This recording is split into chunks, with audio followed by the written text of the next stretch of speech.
Aqui, pessoal, é o meu trabalho de hoje, ó. Agora chegou o finalzinho da tarde, né? Dia concluído.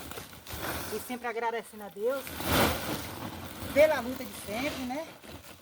Que é bom demais a gente trabalhar e ver o resultado, né? Olha que coisa boa, ó. Esse balaio aqui tava sumindo do saco, 2 sacos cheios.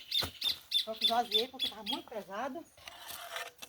Senão eu não aguentava trazer, né? De hoje o café tava bem pesado. Ou eu tava fraca, não sei. Vou espalhar aqui. Se o sol tá quente, é pra mim dar uma secada nele. Se você puder, me segue para mais vídeos. Graças a Deus, um dia concluído hoje. Que Deus abençoe a todos vocês.